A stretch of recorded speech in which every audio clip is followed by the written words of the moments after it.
नमस्कार, आज की बात में आपका स्वागत है। आज मैं आपसे दो केसेस के बारे में बात करूंगा। दोनों केस ऐसे जहां मौत एक रहस्य बनी हुई है। एक सुशांत सिंह राजपूत की मौत और दूसरी हाथरस की बेटी की मौत। और इन दोनों केसेस में बहुत बड़े खुलासे हुए हैं। मेरे पास बहुत सारे सबूत हैं जो आपको इन रहस्य से पर्दा उठाने में मदद करेंगे। पहले हाथरस की बेटी की बात करते हैं। हाथरस की बेटी को इंसाफ दिलाने की जो मुहिम आपके इस चैनल ने, इंडिया टीवी ने शुरू की, इस बेटी के इंसाफ के लिए जो गुहार लगाई, वो आवाज इलाहाबाद हाई कोर्ट के बाद अब सुप्रीम कोर्ट में पहुंच गई है। हाथरस के केस में अब सुप्रीम कोर्ट कल सुनवाई करेगा और बड़ी बात यह कि चीफ जस्टिस ऑफ इंडिया की बेंच में हियरिंग होगी। जिस तरह से हाथरस की बेटी के साथ जुल्म हुआ, जिस तरह उसकी लाश को आधी रात के बाद जबरदस्ती जला दिया गया, उससे पूरे देश में नाराजगी है। अब यह दर्द इसलिए और बढ़ गया क्योंकि हाथरस की बेटी की चिता के राख पर सियासत हो रही है। इस बेटी को इंसाफ दिलाने के नाम पर जिस तरह का सियासी ड्रामा हो रहा है वो दुखद है, कष्टकारी है।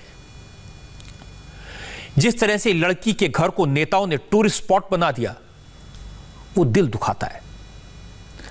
हर कोई रोने का नाटक करता हुआ वहां पहुंच जाता है, फोटो खिंचवाता है और वापस आकर कैमरों के सामने बड़े बड़े राजनीतिक भाषण देता है। मैं आज आपको हाथरस में हो रहे पॉलिटिकल ड्रामे की तस्वीरें भी दिखाऊंगा, लेकिन इससे पहले आपको बताना चाहता हूं कि पुलिस और प्रशासन के अफसर अब भी खुद को पाक साफ बताने के लिए, खुद को निर्दोष साबित करने के लिए कैसे कैसे तर्क दे रहे हैं। पिछले एक हफ्ते से हाथरस की बेटी से जुड़े हुए हर अपडेट पर मेरी नजर है। सैकड़ों वीडियो मैंने देखे हैं, बयान सुने हैं और पिछले 2 दिन में हाथरस की बेटी की दर्दनाक मौत पर मैंने पुलिस और प्रशासन के तर्क सुने हैं। मैं आपके साथ शेयर कर सकता हूं कि उत्तर प्रदेश पुलिस के बहुत सारे अफसरों ने मुझे फोन किए, मुझसे बात की, बहुत काबिल ऑफिसर हैं। उनके तर्क क्या हैं, पहले ये मैं आपको बताता हूं। कुछ पुलिस अफसरों का कहना है कि इस बेटी के साथ जुल्म की एक घटना दिन में 9:30 बजे के आसपास हुई थी। वो अपने परिवार वालों के साथ थाने गई, तुरंत केस दर्ज हुआ और पहले उसे जिला हॉस्पिटल और फिर 2 बजे तक एमयू हॉस्पिटल में एडमिट करा दिया गया। पुलिस का यह भी कहना है कि पहले दिन उस लड़की ने रेप की शिकायत नहीं की थी, इसलिए पहली बार जो मेडिकल जांच हुई उसमें ऐसा कोई टेस्ट नहीं किया गया जिसमें रेप की जांच हो।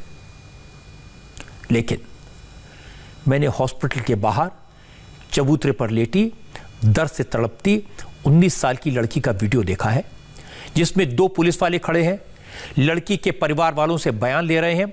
और इसके बाद मैंने हॉस्पिटल के स्ट्रेचर पर पड़ी दर्द से करा रही लड़की की बात सुनी है, जिसमें उसने टूटे फूटे लफ्जों में जबरदस्ती की बात की।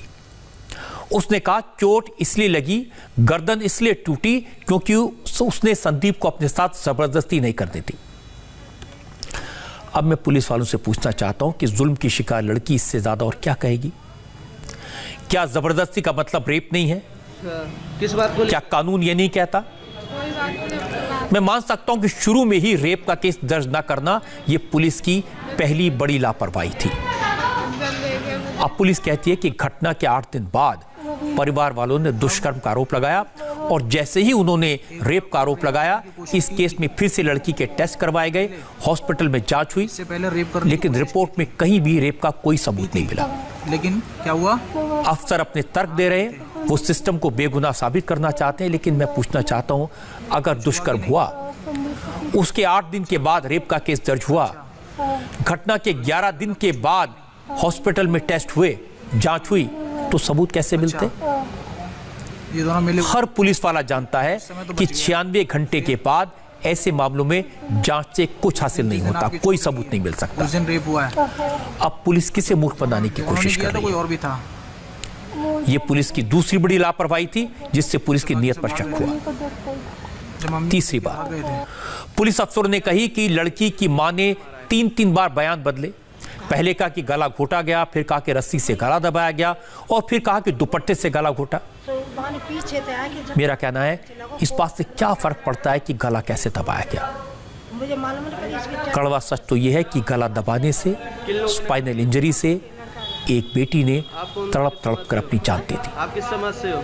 कैसे गला दबाया गया इसकी जांच पुलिस कर सकती है, लेकिन उस लड़की की हालत खराब थी, चोट ज्यादा लगी थी, उसे दिल्ली के हॉस्पिटल में शिफ्ट करने में देरी क्यों हुई? उसे बचाया जा सकता था।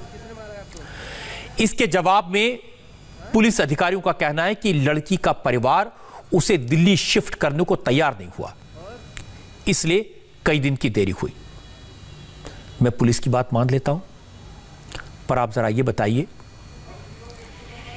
कि पुलिस ने परिवार की यह बात तो मान ली कि दिल्ली शिफ्ट मत करो, कई दिन तक पुलिस ने इंतजार भी किया, पर जब परिवार के लोग, बेटी का पिता हाथ जोड़कर कह रहा था अंतिम संस्कार के लिए सूर्य उगने का इंतजार कर लो, सुबह होने दो, तो पुलिस ने परिवार की बात क्यों नहीं मानी?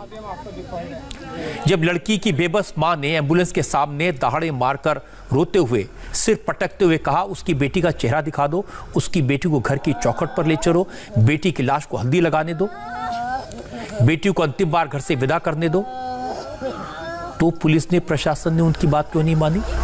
सेलेक्टेड बातें मानते हैं क्या? अगर अफसर परिवार की बात पहले मान रहे थे तो ये भी मान लेते। अब इस पर पुलिस की तरफ सुनिए। पुलिस का कहना है अगर परिवार की बात मान लेते, दाह संस्कार में देर होती तो जातीय हिंसा भड़क सकती थी। अंदेशा है कि गोली चलानी पड़ती और हो सकता है कि 2-4 लोग मर जाते, इसलिए रात को 2:30 बजे हाथरस की बेटी की लाश को जलाना पड़ा। अब मैं पुलिस से, डीएम से यह पूछना चाहता हूं कि रात 2:30 बजे और सुबह 6:30 बजे में कितना फर्क पड़ जाता? 4 घंटे तक इंतजार कर लेते, लड़की की बॉडी घर वालों के पास रहती, वो आखिरी दर्शन कर लेते, बेटी को हल्दी लगा लेते, तो कौन सा पहाड़ टूट पड़ता? 4 घंटे में, रात के अंधेरे में कहां से दंगाई आ जाते? सच तो यह कि पुलिस ने जबरदस्ती की, लापरवाही की और बात बिगड़ गई। पुलिस के और भी तर्क हैं जिन लोगों पर आरोप लगे उनके परिवार वालों की इस दलित परिवार से पुरानी रंजिश थी, यह भी बताया। दुष्कर्म की शिकायत देर से हुई थी तो पुलिस ने 4 आरोपियों को तुरंत गिरफ्तार कर लिया। हालांकि 3 आरोपियों के नाम बाद में जोड़े गए थे, उन्हें भी गिरफ्तार कर लिया गया, वो सब जेल में है, पुलिस ने कार्रवाई की। लेकिन आज इन सारी बातों का कोई मतलब नहीं है। सच तो यह है कि 19 साल की एक लड़की ने तड़प तड़प कर दम तोड़ दिया। सच तो यह है कि उसने दुष्कर्म का आरोप लगाया था, जबरदस्ती की बात की थी, और सच ये भी है कि उसकी लाश परिवार वालों की रजामंदी के बगैर रात के अंधेरे में जला दी गई। जब मैंने तर्क दिए तो पुलिस अधिकारियों ने माना गलतियां हुई हैं। इसीलिए मैं कहता हूं योगी आदित्यनाथ ने सीबीआई को जांच सौंपकर अच्छा काम किया। अगर यूपी पुलिस इसकी जांच करती तो विश्वसनीयता कम होती और सवाल उठते हैं। अब सीबीआई को इसकी जांच करने दी जाए, इस केस में लीपापोती करने की कोशिश न की जाए। शुरुआती तौर पर उत्तर प्रदेश सरकार ने उन पुलिस वालों के खिलाफ एक्शन भी लिया है, फौरी तौर पर जिनकी गलती दिखाई दी। इसलिए यह बिल्कुल नहीं सोचना चाहिए कि बड़े अफसरों की गलती नहीं थी, और मेरे पास इस बात के सबूत है कि बड़े अफसरों के आदेश पर ही एक्शन हुआ। पुलिस ने जो किया वो डीएम के आदेश पर किया, और यह बात मैं नहीं कह रहा, वो पुलिस वाले कह रहे हैं जो वहां मौके पर मौजूद थे। इसीलिए मैंने कहा कि मेरे पास सबूत है। आज हमारे संवाददाता कुमार सोनू ने उन पुलिस वालों से बात की जो 29 सितंबर की रात मौके पर मौजूद थे। इनमें से एक है क्राइम ब्रांच के इंस्पेक्टर संजीव शर्मा। संजीव शर्मा ने फोन पर बताया जिस वक्त हाथरस की बेटी का अंतिम संस्कार किया जा रहा था, उस वक्त वो वहां से सिर्फ 50 मीटर की दूरी पर थे। उनकी ड्यूटी लगी थी, वहां मीडिया के लोग मौजूद थे। वो बार बार पूछ भी रहे थे आखिर किसके कहने पर अंतिम संस्कार किया जा रहा है। संजीव शर्मा ने तब कहा था कि उनका काम लॉ एंड ऑर्डर मेंटेन करना है, इससे ज्यादा वो कुछ नहीं बोल पाएंगे। लेकिन आज उन्होंने बात बताई। आज उन्होंने कहा कि लोअर लेवल पर कोई लिखित ऑर्डर तो आता नहीं, बड़े अफसर हुक्म देते हैं और छोटे अफसर उसकी तामील करते हैं। इस तरह के हालात में डीएम साहब जो आदेश देते हैं वो पालन होता है उसका। जिस रात हाथरस की बेटी का अंतिम संस्कार हुआ, उस रात भी हाथरस के डीएम प्रवीण कुमार वहां मौजूद थे। डीएम के आदेश पर ही इस बेटी का अंतिम संस्कार आधी रात के बाद जबरदस्ती जल्दबाजी में किया गया।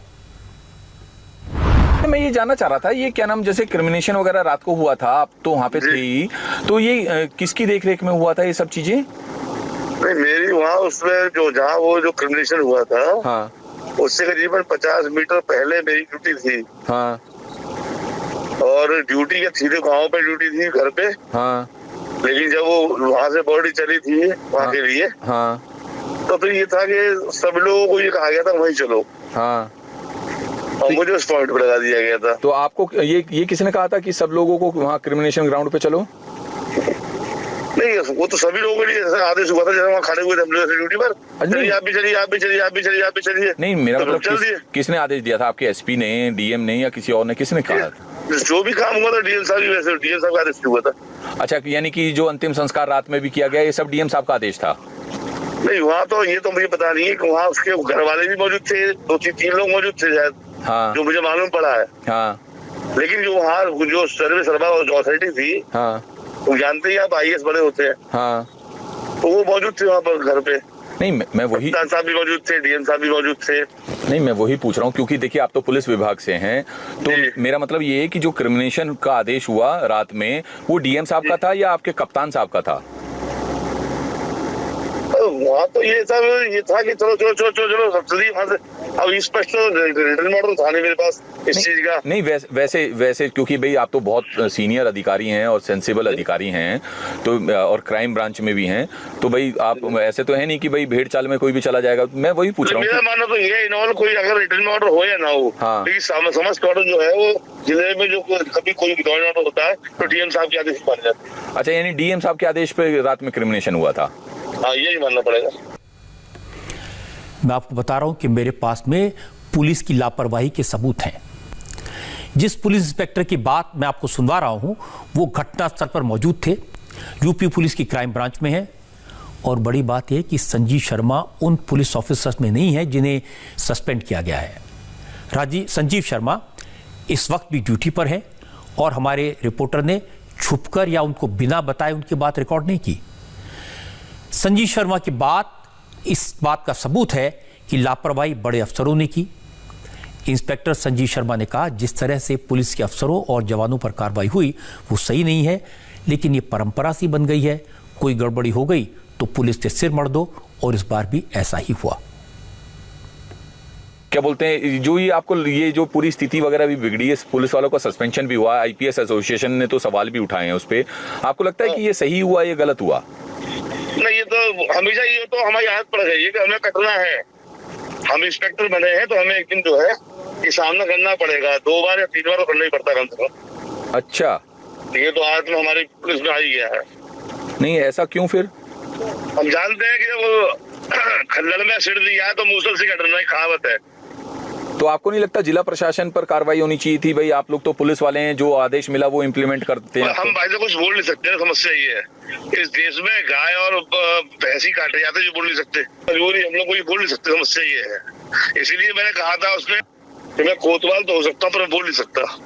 हाँ, वो मैंने आपका सुना था, वो रात में वीडियो भी जो सामने आया था, आपने कहा भैया हमारी तो जिम्मेदारी लॉ एंड ऑर्डर। बाकी विडम्बना भाई साहब ये है, मैं परिचित नहीं हूँ आपसे, आप रिपोर्टर हैं, भाई हार्ड बात कर रहा हूँ। मेरा कहना ये है कि ये तमाशा क्यों होता है? अगर ये हकीकत मालूम है पुलिस को, मुझे तो लोकल पुलिस सब जानती है, ऐसा कोई ये सेक्टर जो बांटे जाते हैं, थाना जो बनाया गया अंग्रेजों के जमाने से, वो इसलिए बनाया गया है कि आपको गली मोहल्ले की, चौक चौबारे की, घर घर की मालूम होती है कि घर में क्या चल रहा है। और ये सब पुलिस को मालूम था। इंस्पेक्टर संजीव शर्मा की बात सबूत है इस बात का कि जो कुछ हुआ वो ऊपर वालों के आदेश से हुआ। और उनकी बात सुनकर ये बात साफ समझ में आ जाती है कि पुलिस वालों की बात, उनके ऊपर जो कहा गया हुक्म की तामील करने वालों पर एक्शन हुआ, फिर हुक्म देने वालों पर कार्रवाई क्यों नहीं की गई?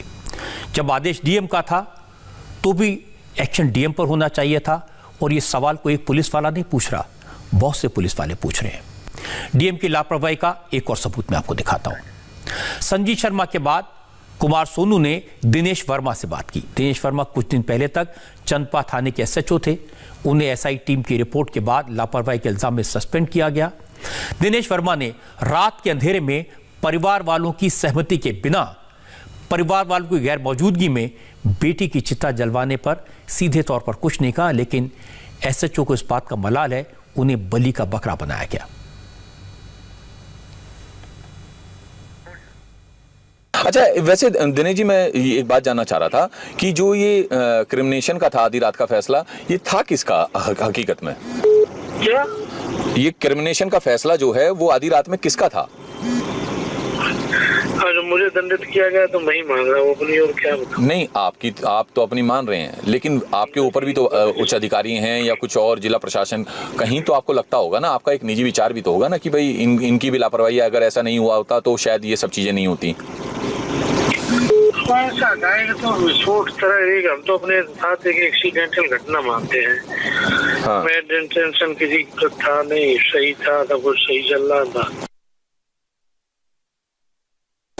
नहीं, जैसे पीड़िता भी वहाँ पे पुलिस स्टेशन में वो चबूतरे पे लेटी हुई थी, तो वहाँ पर आप भी वीडियो में दिख रहे हैं, और हाँ, गया था, मैंने बात की थी उससे, मीडिया वाले भी थे हमारे। कितनी देर चबूतरे पे लेटी रही वो? आई भाई 15-20 मिनट, और गए थे, ज्यादा नहीं आई। उसको मजरूबी चिट्ठी दिलाई, टेम्पो में डाल कर हॉस्पिटल भिजवाया। हाँ। मैं चला गया मुलजिमों की तरफ। हाँ, कितना हमारा उसका साथ रहा। हाँ। अच्छा, जैसे आप पुलिस लाइन में भी थे तो ये लॉ एंड ऑर्डर को देखते हुए तो ड्यूटी पे तो रहे ही होंगे ना आप भी? नहीं, मैं नहीं गया उधर, नहीं गया। अच्छा, ड्यूटी पे नहीं, फिर भी दिनेश जी देखिए, मेरी बात सुनिए, चंदपा आप थाने में एसएचओ रहे, लाइन हाजिर हुए, उसके बाद सस्पेंशन आपका हो गया, तो वैसे आपको क्या लगता है कि इस हाथरस वाली मामले में, चाहे वो मीडिया को रोका गया हो या क्रिमिनेशन किया गया हो, फैसला किसका रहा होगा? इसके बारे में किसका डिसीजन बता दे, मुझे बात था ही नहीं, ना मैंने किसी का ऑर्डर फॉलो किया। हाँ। ना मैंने ड्यूटी की। हाँ। अब आदत तो ऊपर से ही कोई न कोई देता, किसी बैठ सकता है। तो आपको क्या लगता है आपकी क्या गलती रही? हमारी गलती ये रही कि हमको उस लड़की के साथ अलीगढ़ नहीं भेजा मैंने किसी को। हाँ। तो परिवारिक जनों ने ही मना कर दिया तो वो लौट आए। हाँ। इतनी निगलिजेंसी ठहराई हमारे अधिकारियों ने। ये सही है कि जिस तरह से लड़की की लाश को जलाया गया वो डीएम और एसपी के लेवल पर लिया गया फैसला था, लेकिन 14 सितंबर को घटना के बाद लड़की को चबूतरे पर लिटाए रखना, दिल से मुकदमा दर्ज करना, रेप का केस दर्ज न करना, क्या इसका आदेश भी डीएम ने दिया था? डीएम के स्तर पर लापरवाही दिखी, पीड़ित परिवार के प्रति संवेदनहीनता दिखी, पुलिस और प्रशासन के लेवल पर इस बेटी के साथ मौत से पहले नाइंसाफी तो हुई। उसके सबूत मैं आपको दिखाता हूं। आज एएमयू के सीएमओ ने, एएमयू के दूसरे डॉक्टर्स ने यह कहा कि जब वारदात के 11 दिन बाद सैंपल लिया गया तो रेप की पुष्टि कहां से होगी? फॉरेंसिक लैब की रिपोर्ट का कोई मतलब नहीं है। सवाल यह है, जब 14 सितंबर को लड़की के परिवार वाले दर्द से तड़पती आधी बेहोशी की हालत में अपनी बेटी को लेकर थाने पहुंचे, उस वक्त रेप का केस दर्ज नहीं किया गया। उसी वक्त अगर रेप के धाराओं में मुकदमा होता तो रेप की जांच भी उसी वक्त हो जाती और उसके बाद सच सामने आ जाता, कोई कंफ्यूजन ना होता। लेकिन पुलिस ने ऐसा नहीं किया और अब तर्क यह है कि न तो लड़की ने 14 सितंबर को रेप की बात की और न फॉरेंसिक लैब की रिपोर्ट में रेप की पुष्टि हुई। लैब की रिपोर्ट में रेप की पुष्टि क्यों नहीं हुई, इसका खुलासा एएमयू के रेजिडेंट डॉक्टर ने किया। डॉक्टर ने बताया कि हाथरस की बेटी की पोस्टमार्टम रिपोर्ट से साफ है कि उसके साथ रेप हुआ था। पोस्टमार्टम रिपोर्ट में ये बात जो है एकदम क्लियर है कि उसमें ये आया है कि उसकी जो वजाइना में जो हाइमन है उसमें इंजरी है, और जो जिसने पोस्टमार्टम किया उसने ये मेंशन किया है कि ओल्ड हील्ड जो है रप्चर हाइमन में पाया गया है। तो इस रेप पीड़िता का जो है रेप 14 सितंबर को 9 बजे होता है और ये जो है पोस्टमार्टम लगभग 29 तारीख को मॉर्निंग में होता है। तो इस दरमियान अगर ये देखा जाए कि अगर उसके साथ रेप किया गया तो इतने दिनों में कोई ऐसा जो है बॉडी में कोई ऐसा घाव नहीं है जो ना भरे। तो जो इस तरह से जो डॉक्टर ने कहा है कि हील्ड रप्चर जो है हाइमन का मौजूद है, तो इससे ये साफ है कि उसके साथ रेप हुआ है। अगर कोई भी जो है फॉरेंसिक एक्सपर्ट है इसको जो है अगर अपना लीगल ओपिनियन देगा तो इसमें जो है इससे रेप की पुष्टि हो रही है। ये बात पुलिस के सारे दावों को गलत साबित करती है। डॉक्टर है कहना, अब हम कोई फॉरेंसिक एक्सपर्ट तो नहीं है, लेकिन रिपोर्ट के आधार पर डॉक्टर ये कह रहे हैं, इस बात पर ध्यान तो देना चाहिए। डॉक्टर हमजा मलिक ने कहा कि चूंकि वारदात के 11 दिन बाद सैंपल लिया गया, इसलिए फॉरेंसिक लैब की रिपोर्ट में रेप की पुष्टि नहीं हुई। पुलिस इस बात को जानती है, इसके बाद भी पुलिस इस तरह का तर्क क्यों दे रही है, ये समझ के बाहर है। सबसे पहले जो एफएसएल के लिए जो फॉरेंसिक के लिए जो सैंपल कलेक्ट किया गया था वो लगभग 25 तारीख को किया गया था। तो 14 तारीख को रेप होता है और 25 तारीख को सैंपल कलेक्ट कर रहे हैं, इसलिए कि ये पता किया जाए कि उसमें कोई स्पर्म तो नहीं है। हिंदुस्तान में जो सिस्टम है जांच की, उसमें 72 से 90 घंटे के ही अंदर जो है पीएसएल के लिए सैंपल कलेक्ट करना होता है। अगर आप जो है उसके लिए जो है जांच करना चाहते हैं, तब वो पीएसएल के लिए जो है सही सैंपल माना जाता है। तो ये बेबुनियाद है कि जिस तरह से जो है पुलिस के कुछ लोग ये कहते हुए नजर आ रहे हैं कि उन्नाव रेप पीड़िता के साथ रेप की पुष्टि नहीं हुई है। डॉक्टर हमजा मलिक एएमयू में रेजिडेंट डॉक्टर हैं, रेजिडेंट डॉक्टर एसोसिएशन के अध्यक्ष हैं। उन्होंने अपनी राय खुलकर दी, साफ साफ लफ्जों में दी। यही बात एएमयू के चीफ मेडिकल ऑफिसर डॉक्टर अजीम मलिक ने भी कही। रिपोर्टर से फोन पर एएमयू के सीएमओ से पूछा था कि फॉरेंसिक लैब की रिपोर्ट में लड़की के साथ रेप की कॉन्फर्मेशन नहीं हुई, तो डॉक्टर साहब ने कहा था कि 11 दिन के बाद सैंपल लेने से रिपोर्ट में कुछ पता नहीं चलता। हालांकि जब सीएमओ का बयान खबर बन गया तो डॉक्टर अजीम मलिक ने सफाई दी, कहा उन्होंने जो राय दी थी वो सही थी, लेकिन उनकी निजी राय थी, उन्होंने सीएमओ की हैसियत से ओपिनियन नहीं दिया था। मुझे एक जर्नलिस्ट की कॉल आई थी, वो हमसे एक्सपर्ट राय चाह रही थी एफएसएल पे। तो मैंने उनको ये बताया था कि एफएसएल की रिपोर्ट जो है वो अगर आप उसकी सैंपल शुरू के स्टार्टिंग में 3 से 4 दिन के अंदर कलेक्ट करते हैं तो जो फाइंडिंग आपको उस वक्त मिलेगी वो आपको 11 दिन के सैंपल कलेक्शन के बाद नहीं मिलेगी। बस यही नहीं था। और ये मैंने अपनी एक निजी राय दी थी, कोई ये ऑफिशियल स्टेटमेंट नहीं था मेरा, ये हमारी एक निजी राय थी। उन्होंने एक एक्सपर्ट ओपिनियन मांगा था हमसे।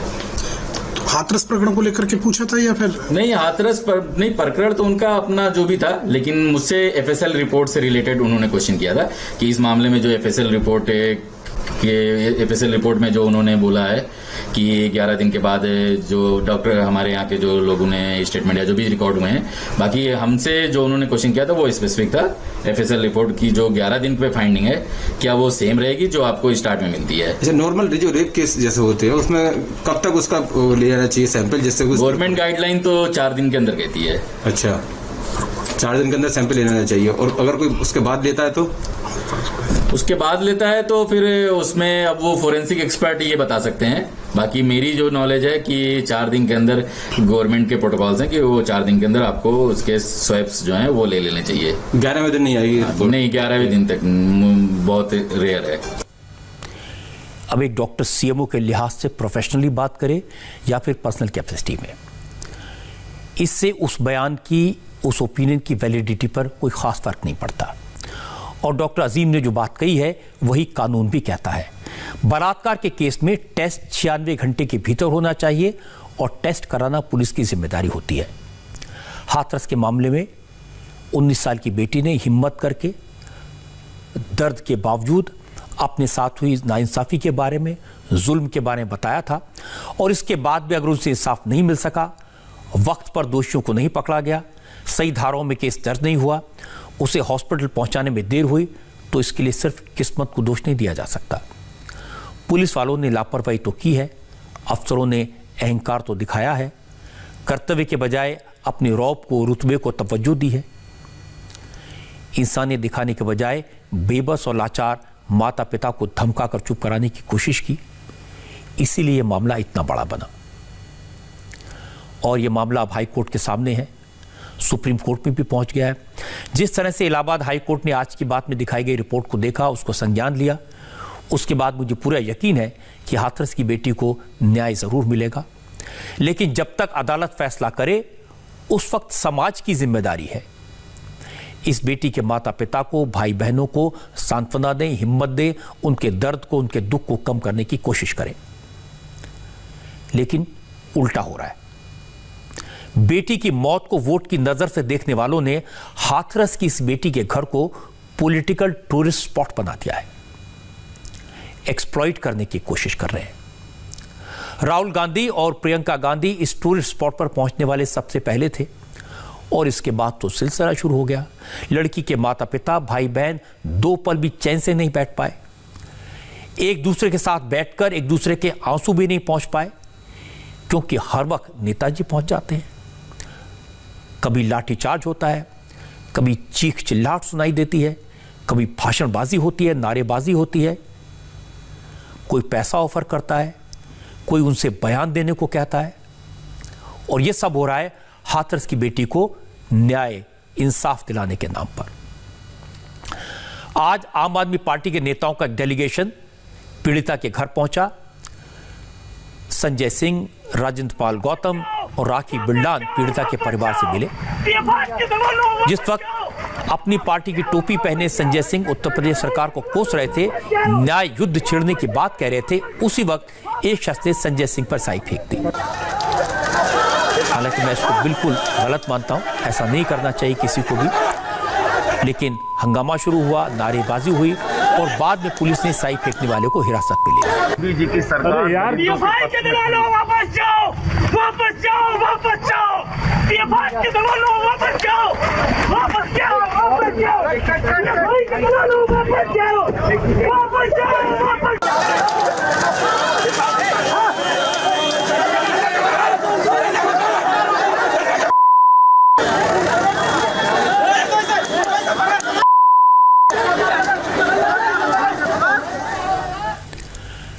संजय सिंह ने जगह खाली की तो उदित राज तैयार बैठे थे।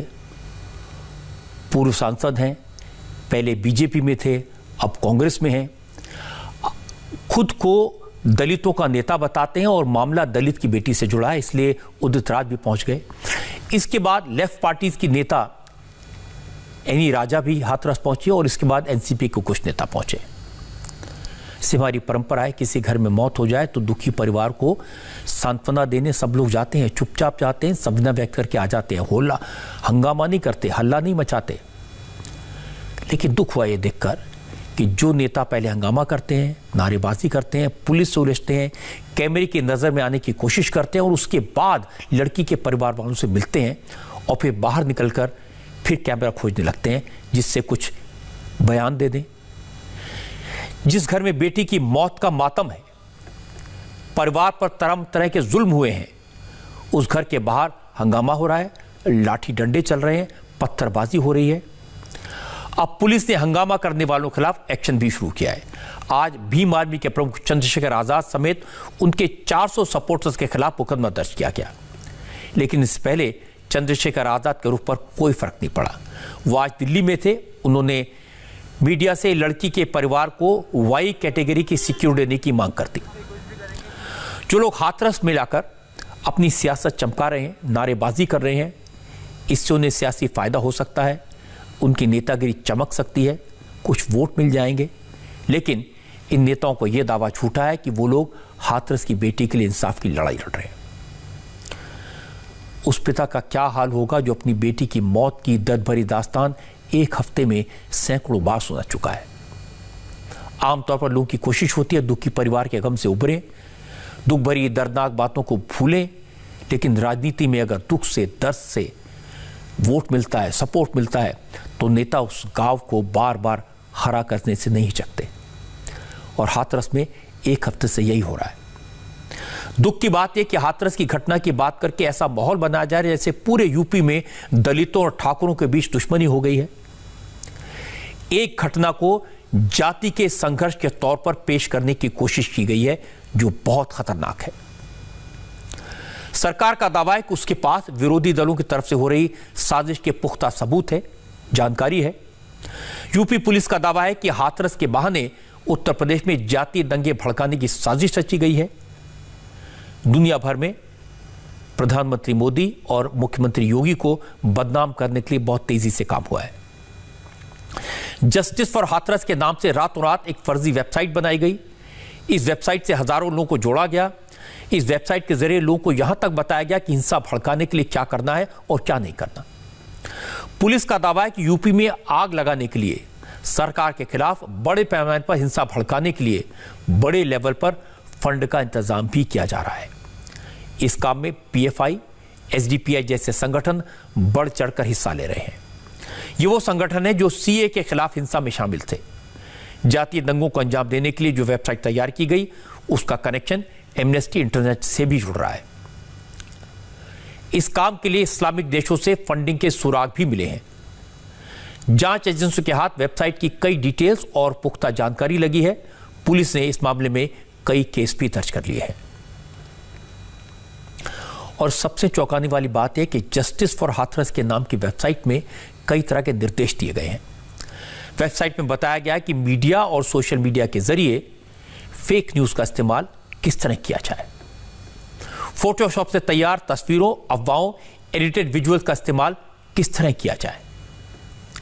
यूपी पुलिस का दावा है कि वेबसाइट में बताया गया कि दंगा कैसे करें और फिर पुलिस से कैसे बचें। वेबसाइट पर कानूनी उपाय की जानकारी भी दी गई है और यह भी बताया गया कि प्रदर्शन के बाद कब भागें, किधर से भागें। वेबसाइट में यह बताया गया है कि प्रोटेस्ट और दंगों के वक्त क्या न करें। सोशल मीडिया पर कोई रिकॉर्डिंग न डालने की बात कही गई है, कोई सबूत न छोड़े।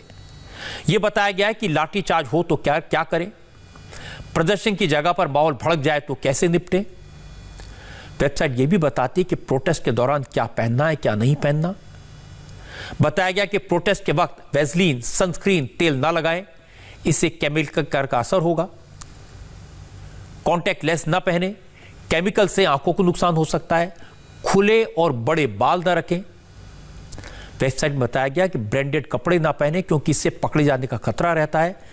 काले ढीले कपड़े पहने और स्विमिंग वाले चश्मे पहने जिससे आंखों को टीयर गैस से बचाया जा सके। पानी में भीगी पट्टी बांधे, इससे केमिकल से बचा जा सकता है। इस साजिश पर आज यूपी के चीफ मिनिस्टर योगी आदित्यनाथ बोले। योगी ने कहा, सबको सुरक्षा देना सरकार का संकल्प है। सख्त लहजे में उन्होंने कहा, अगर कोई माहौल बिगाड़ने की कोशिश करेगा तो उससे सख्ती से निपटा जाएगा। विरोधी हाथ पे हाथ धरे हुए तो नहीं बैठेगा, वो साजिशें रचेगा, वह षड्यंत्र करेगा। आपने देखा होगा किस प्रकार के षड्यंत्र हो रहे हैं, किस हद तक षड्यंत्र हो रहे हैं। समाचार पत्रों में पढ़ा होगा और न्यूज चैनल में आप देख रहे होंगे सुबह से ही। उत्तर प्रदेश में अभी कितनी भीषण जाति और सांप्रदायिक दंगे की नींव रखी गई थी। एमनेस्टी इंटरनेशनल जैसे संगठनों के माध्यम से, विदेशी फंडिंग के माध्यम से कैसे कैसे लोग, राजनीतिक दलों के लोग, विभिन्न संगठनों के लोग किस तरीके से दंगा कराने पे उतारू थे। यह दृश्य आपने देखा होगा, पिछले एक सप्ताह से आप देख रहे होंगे कैसे माहौल को खराब करने का प्रयास हो रहा है। ये षड्यंत्र होते रहेंगे, लेकिन हमें आगे बढ़ना है, क्योंकि उन्हें तो जर्जर यूपी चाहिए था, दंगाग्रस्त यूपी चाहिए था, अराजक यूपी चाहिए था।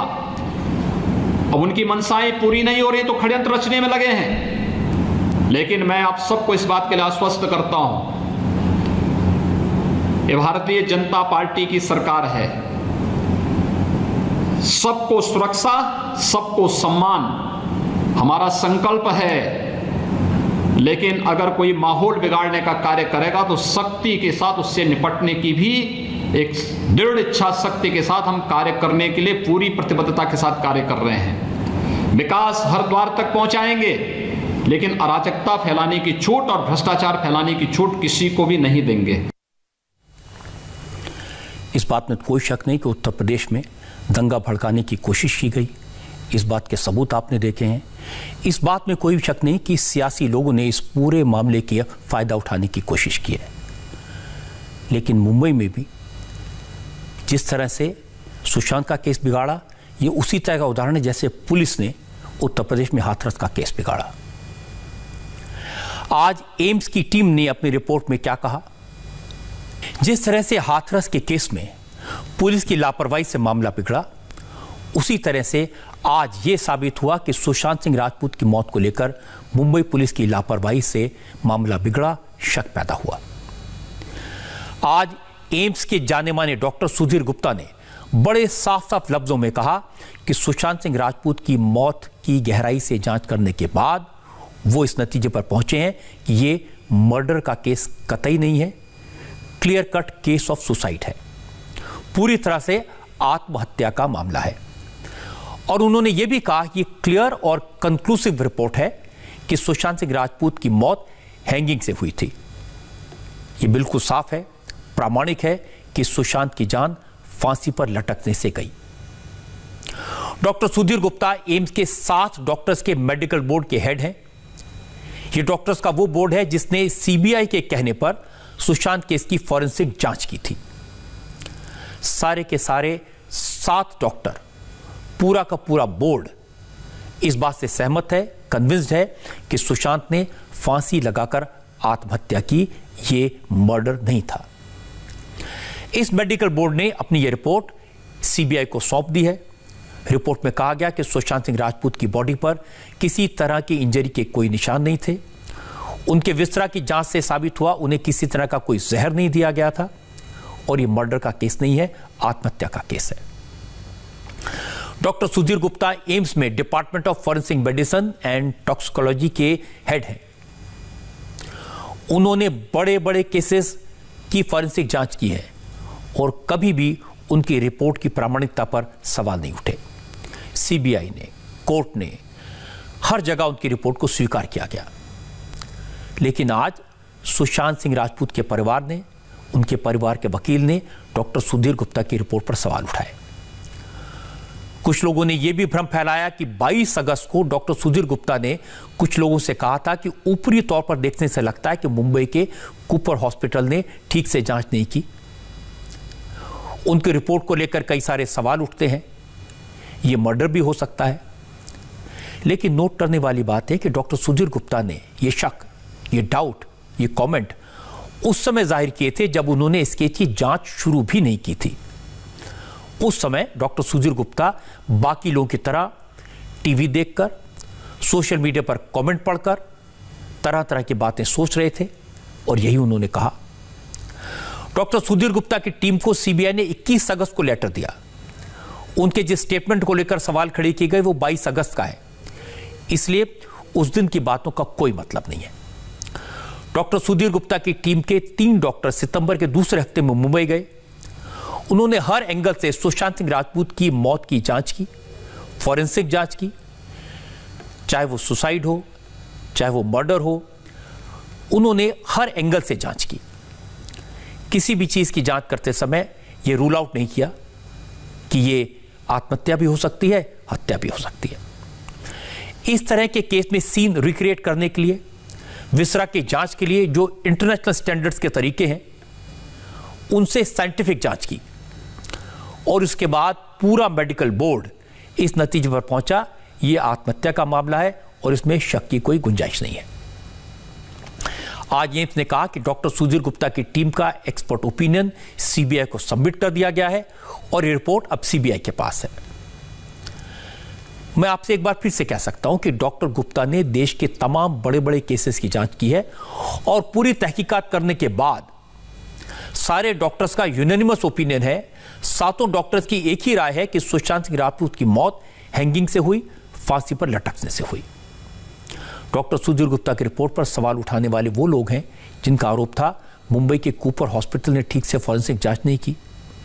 इन्हीं लोगों ने मांग की थी इस केस की फॉरेंसिक जांच एम्स को सौंपी जाए और एम्स में भी इन लोगों ने कहा था डॉक्टर सुधीर गुप्ता जैसे फॉरेंसिक एक्सपर्ट इसकी जांच करें तो सबसे अच्छा होगा। अब आज वही लोग डॉक्टर सुधीर गुप्ता पर सवाल उठा रहे हैं। मैं आपको बता दूं कि जो 3 डॉक्टर्स इस केस की तहकीकात करने मुंबई गए थे, डॉक्टर सुधीर गुप्ता उनमें नहीं थे। जब ये रिपोर्ट फॉरेंसिक जांच करने वाली टीम ने सीबीआई को सौंपी, उस समय भी डॉक्टर गुप्ता वहां नहीं थे। सारे के सारे 7 डॉक्टर इस बात से सहमत हैं ये सुसाइड का केस है। लेकिन कुछ लोग हैं जो 2 तस्वीरें देखकर फैसला सुना रहे हैं ये मर्डर का केस है। बहुत सारे एक्टर और सोशल एक्टिविस्ट टीवी पर फॉरेंसिक एक्सपर्ट बनकर बैठ गए हैं। वो मुंबई के कूपर हॉस्पिटल की रिपोर्ट को नहीं मानते, वो एम्स के 7 डॉक्टर्स के पैनल की रिपोर्ट को नहीं मानते। डॉक्टर सुधीर गुप्ता तो सिर्फ इस पैनल के हेड है और उन्होंने अपनी एक्सपर्ट ओपिनियन इस पैनल को दी। कल को अगर सीबीआई की रिपोर्ट भी इन सवाल उठाने वालों के मन मुताबिक नहीं आई तो वो सीबीआई पर सवाल उठा देंगे अब ऐसे लोगों के लिए क्या करें? क्या इस केस की जांच स्कॉटलैंड यार्ड को देने या अमेरिका में FBI को देने? जिन लोगों को एम्स की फॉरेंसिक टीम पर भरोसा नहीं है, CBI पर भरोसा नहीं है, सिर्फ अपनी इमेजिनेशन पर भरोसा है, उनका तो कुछ नहीं किया जा सकता। आज कोलकाता में एक हत्या को लेकर जमकर राजनीति हुई। मारे गए शख्स की डेड बॉडी को राजभवन में ले जाने की कोशिश हुई। बंगाल से आज फिर पॉलिटिकल किलिंग्स की बात सामने आई। फिर एक बीजेपी नेता की हत्या कर दी गई और हैरानी की बात यह कि बीजेपी के लोकल लीडर मनीष शुक्ला की हत्या थाने के सामने की गई। मामला नॉर्थ 24 परगना का है।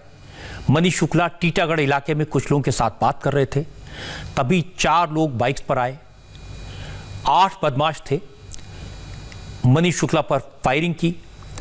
मनीष को 20 गोलियां लगी। मनीष शुक्ला की मौत के बाद इलाके में हंगामा हो गया। बीजेपी के बड़े बड़े लीडर मौके पर पहुंचे।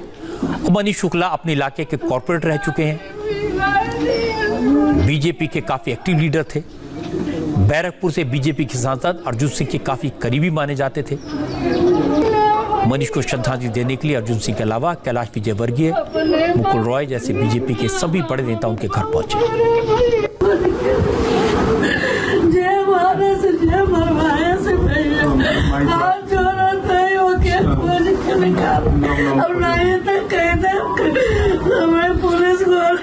चिंता थोड़ा संभाले के पड़ी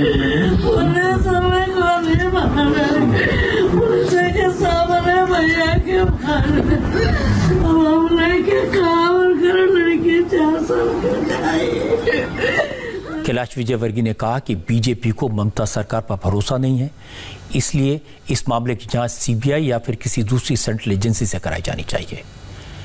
कैलाश विजयवर्गीय का कहना था कि तृणमूल कांग्रेस के नेताओं और कार्यकर्ताओं के सारे हथियार जब्त करवा लेने चाहिए, वरना इस तरह के हत्याकांड होते रहेंगे। पहले सबके आर्म्स जब्त करवाए, जब्त करने के बाद थाने के आर्म्स के लाइसेंस कैंसिल करवाए। उसके बाद थाने के पास इतनी बड़ी घटना हो जाना, इसका मतलब है कि कोई भी अपराधी इतना साहस नहीं कर सकता कि थाने के पास स्टेन गन लेकर जाए। निश्चित रूप से इसमें पुलिस की भूमिका संदिग्ध है। यहाँ के कमिश्नर मनोज वर्मा और अजय ठाकुर दोनों की भूमिका बहुत संदिग्ध है और कहीं ना कहीं ये सब लोग इस हत्याकांड में सम्मिलित है। इसलिए हमें पश्चिम बंगाल की पुलिस पर कोई विश्वास नहीं है। हम भारत सरकार से आग्रह कर रहे हैं या तो इसकी CBI जांच करे या कोई भारत सरकार की एजेंसी इसकी जांच करे और उस जांच में इन पुलिस अधिकारियों की भूमिका को भी, क्या भूमिका थी उनकी, उसकी भी जांच। और ये सामान्य हत्याकांड नहीं है। स्टेन गन लेके राजनीतिक कार्यकर्ता की हत्या करना, ममता जी, जनता इसकी बड़ी सजा देगी आपको। मनीष शुक्ला की हत्या से नाराज बीजेपी ने आज बैरकपुर में 12 घंटे के बंद का ऐलान किया था। इस दौरान जगह जगह आगजनी, पथराव और पुलिस और बीजेपी वर्कर्स के बीच झड़प की तस्वीरें आई। बीजेपी कार्यकर्ताओं ने सड़क पर पेड़ गिराकर उनमें आग लगा दी थी, रोड जाम कर दिया था। कई जगह बीजेपी के कार्यकर्ताओं ने पुलिस पर पथराव किया।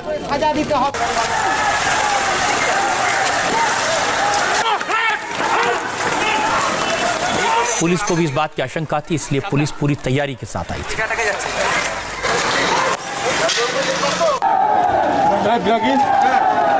हंगामा कर रहे बीजेपी वर्कर्स पर पुलिस ने फोर्स का इस्तेमाल किया, टीयर गैस के गोले फेंके और बीजेपी कार्यकर्ताओं की जमकर पिटाई की।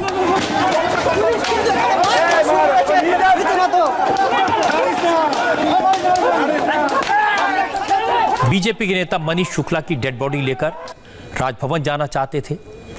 इन लोगों का गुस्सा इसलिए भी बढ़ गया कि पोस्टमार्टम में बहुत देर की गई। बीजेपी के नेताओं का आरोप है कि इस मर्डर में पुलिस की मिली भगत है, इसलिए पोस्टमार्टम करने में देरी की गई। इसका मकसद ये था कि सबूतों को खत्म किया जाए।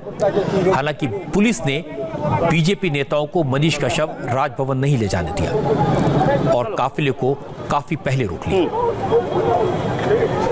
बीजेपी नेता मनीष शुक्ला, जिनकी कल गोली मारकर हत्या कर दी गई थी, उनका पार्थिव शरीर अब धीरे धीरे राजभवन की ओर बढ़ रहा है।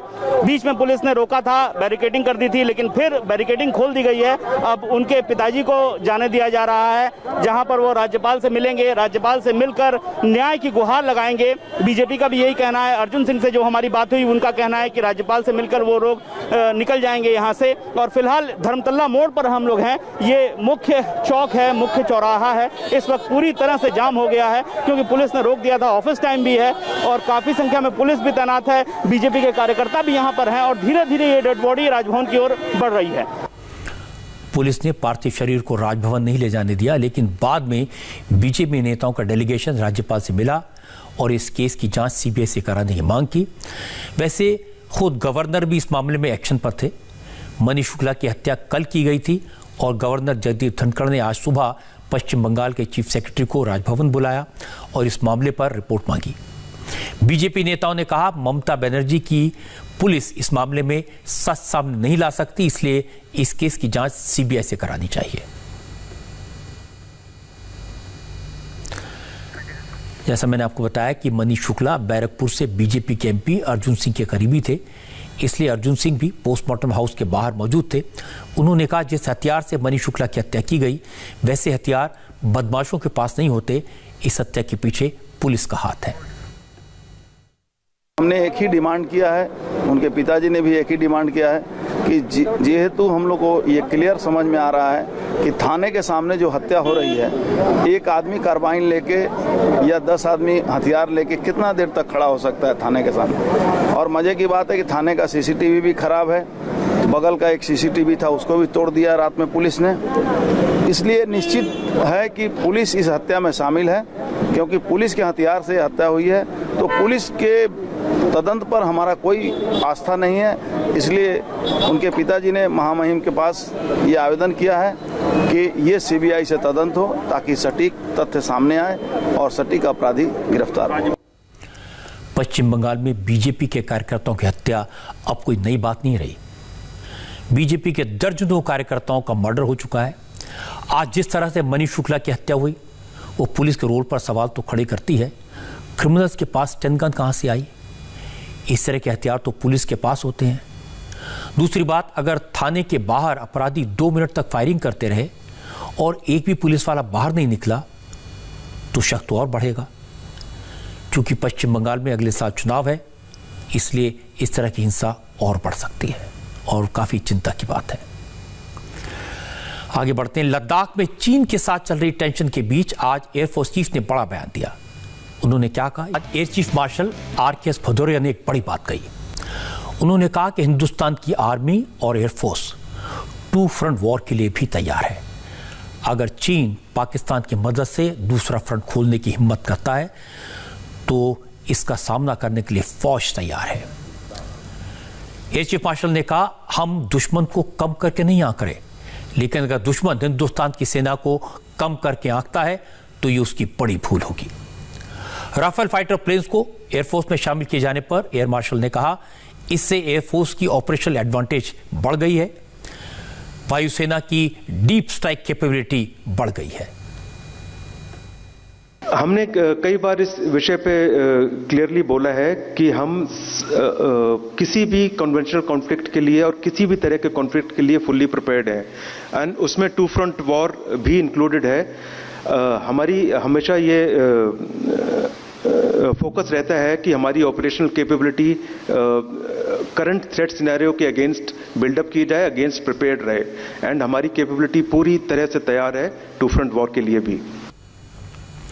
पिछले 6 साल में हमारी फौजी ताकत कई गुना बढ़ी है।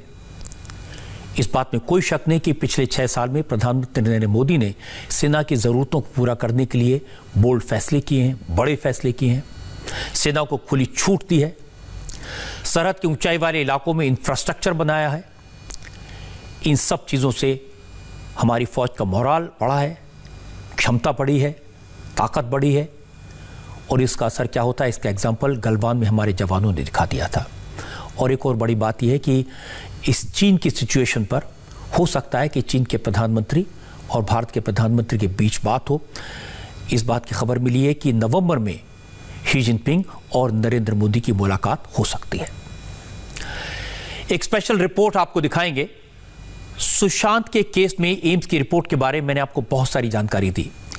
एम्स की टीम ने रिपोर्ट बनाते समय किन किन पॉइंट पर गौर किया, किन चीज़ों का एनालाइज किया, कैसे वो नतीजे पर पहुंचे, इसके लिए कुछ एक्सक्लूसिव डिटेल्स हमारे पास हैं। इस पर स्पेशल रिपोर्ट दिखाएंगे।